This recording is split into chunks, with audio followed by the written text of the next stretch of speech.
Hello friends, welcome to my channel Big Shot. आज एक index के बारे में डिस्कस करने वाले हैं।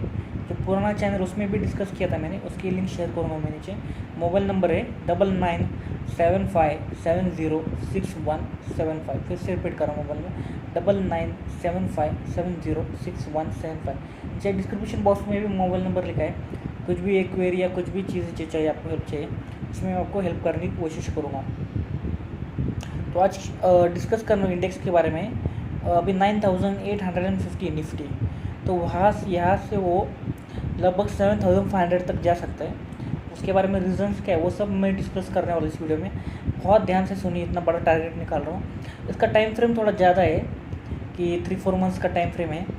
और दूसरी एक बात है कि अभी गवर्नमेंट फाइनेंशियल पैकेज अनाउंस करने वाली है, तो उसकी वजह से मार्केट 300-400-500 पॉइंट ऊपर जा रहा है। तो उससे और एक 150-200 पॉइंट ऊपर जा सकता है, लेकिन ज़्यादा चांसेस उसके नीचे गिरने के।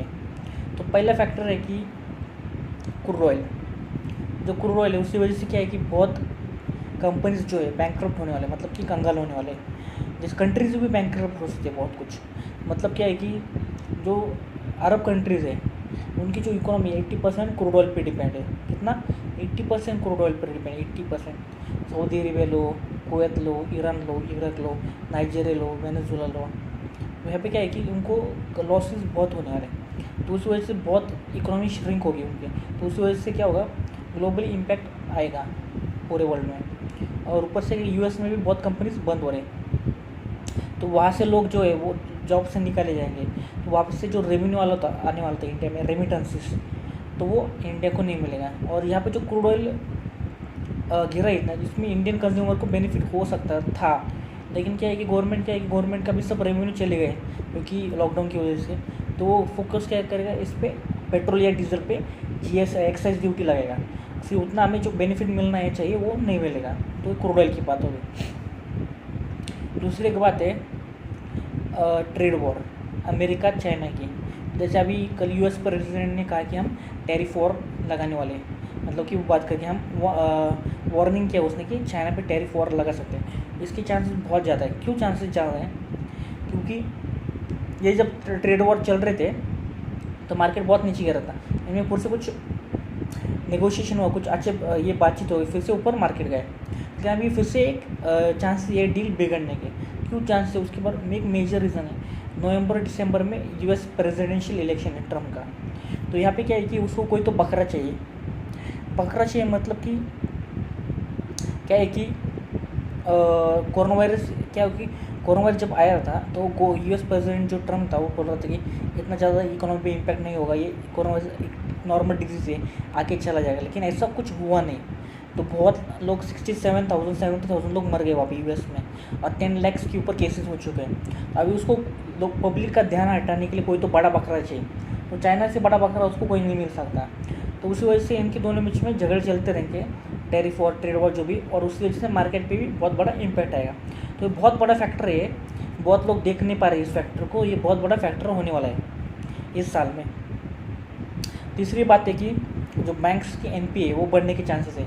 देखो, बैंक्स ने जो पैसा दिया ना, वो रियल एस्टेट को दिया है, होटल्स को दिया है, टूरिज्म को दिया है और एयरलाइंस को। यहाँ पे ये जो मेजर ये 4 बिजनेस है, ये बहुत प्रॉब्लम्स में फंसने वाले हैं। तो इस 4 बिज़नेस पे आप ध्यान पे रखना कि इसमें बहुत बड़ा इम्पैक्ट आने वाला है। ये 4 बिज़नेस की बात कर रहा हूँ मैं। और उसमें वजह से बैंक्स के एनपीए बढ़ने वाले। एनपीए मतलब कि नॉन परफॉर्मिंग एसेट्स, मतलब 3 महीने तक ईएमआई नहीं भरे तो उसमें बहुत तो वो बैंक्स के बुक्स में एनपीए कन्वर्ट हो जाते हैं, मतलब वो पैसे मिलने के चांसेस बहुत कम होते हैं। ऊपर से जो छोटे छोटे लोग हैं, बहुत लोग जॉब से निकाले जाएंगे, उनको जॉब्स नहीं रहेगा, तो ईएमआई भरने के चांसेस उनके बहुत कम है, तो बाउंसेस हो गए।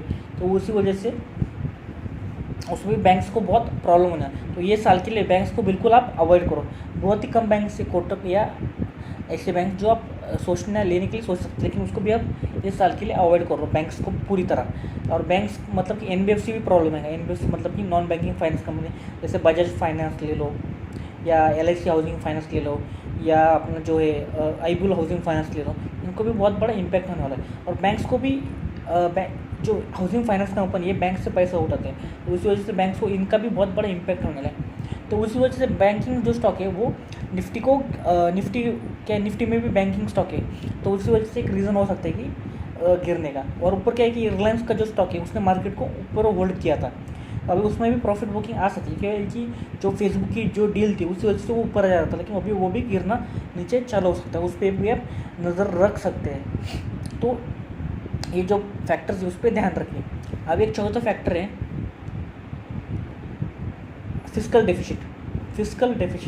अभी जो 3.5 का फिस्कल डेफिसिट है, फिस्कल डेफिसिट का मतलब क्या है? फिस्कल डेफिसिट का मतलब क्या है कि क्या होता है कि गवर्नमेंट जो है वो 100 रुपये कमाने के लिए 103 रुपये पॉइंट 50 पैसा खर्च करती है। मतलब गवर्नमेंट ही एक ऐसी एजेंसी इंडिया में जो लॉसेस ज़्यादा है और रेवेन्यू कम है। मतलब 100 रुपये कमाने के लिए 103 रुपये खर्च करना पड़ता है। तो उसी वजह से क्या है, वो फिस्कल डिफिसिट वो एक्सपांड कर सकते हैं, मतलब कि 10% तक लेके जा सकते हैं, मतलब और पैसा उठा सकते हैं आरबीआई से। तो उसी वजह से मार्केट अभी तो टेम्पररी पॉजिटिव लेगा, लेकिन वो बाद में उस पर अगर डिमांड जनरेट नहीं हुई तो मार्केट उसको फिर से गिराया जाएगा। अब जो मेन फैक्टर, और एक फैक्टर बात करो, पाँचवा factor corona virus. Corona virus जो है मार्च 25 में आया था, और एक महीने में कुछ तो 700 से 20 हज़ार केसेस हुए। तो अभी भी वो बढ़ रहा है। कब वैक्सीन आएगी, कब आएगी, उसका कुछ पता नहीं। तो इसके कोरोना वायरस पे ज़्यादा मैं डिस्कस नहीं कर पाऊँगा, क्योंकि गवर्नमेंट के कुछ लोग डराते, मतलब कि सोशल मीडिया पे गलत न्यूज़ फैलाते हैं, तो उसमें प्रॉब्लम होता है। तो इस पर कोरोना वायरस पे मैं ज़्यादा डिस्कस नहीं करूँगा। तो ये सब फैक्टर्स हैं मार्केट को इम्पैक्ट कर सकते हैं, तो इस पर आप नज़र रख सकते हैं। बैंकिंग को बहुत बड़ा प्रॉब्लम होगा 3-4 महीने NBFC को। तो ये सब है, और बाकी जो फैक्टर्स मैंने बताए, क्रूड ऑयल जो है फिस्कल डेफिसिट से, और एक फैक्टर जो बताना भूल गया मैं, गोल्ड और निफ्टी का। क्या बोला मैंने? गोल्ड और निफ्टी का। एक बात ध्यान में रखो, गोल्ड और निफ्टी एक ही डायरेक्शन में कभी मूव नहीं करते, गोल्ड और निफ्टी। तो अभी क्या हो रहा है, गोल्ड भी ऊपर जा रहा है, निफ्टी भी ऊपर जा रहा है। तो इसमें से दो में से कोई तो एक गिरने वाला है। तो मेरे हिसाब से निफ्टी नीचे गिरेगा और गोल्ड ऊपर जाएगा। और आपको डिसाइड करना है कि आपको क्या लगता है, क्यों ऐसा होगा। क्या कि अभी जो कोरोना वायरस की जो आया है उस पर बिजनेस पे इम्पैक्ट हुआ है, गोल्ड पे इम्पैक्ट नहीं हुआ है। अभी गोल्ड बोले कि गोल्ड की कंपनी जो ज्वेलरी उसको भी इम्पैक्ट हुआ है, लेकिन बहुत कंट्रीज जो गोल्ड खरीदेंगे, फॉरेन इन्वेस्टर्स गोल्ड खरीदेंगे, तो उसी वजह से गोल्ड को बहुत बेनिफिट मिलने के चांस है। और इकोनॉमी को जो बिजनेस को इम्पैक्ट होने लगे, उस वजह से शेयर मार्केट नॉर्मली नीचे गिरने के चांसेस हैं। तो ये सब बातें ध्यान में रख के मुझे लग रहा है कि निफ्टी नीचे 7500 तक आ सकता है। एक डिस्क्लेमर और डिस्क्लोजर देना चाहता हूँ, इस इंडेक्स में मेरी स्मॉल पोजीशन है। आप अपने फाइनेंशियल एडवाइज़र को कंसल्ट करके पोजीशन ले सकते हैं। और अगर आपको ये वीडियो अच्छी लगी तो किसी आपके फ्रेंड्स कलीग्स को आप शेयर कर सकते हैं। मुझे भी व्हाट्सएप ऐप अगर कुछ अच्छा लगे वीडियो आप कांटेक्ट कर सकते हैं, उसमें कुछ क्वेरी रहेगी, उसमें मैं आपको हेल्प करने की कोशिश करूँगा। Thank you for watching this video, best of luck.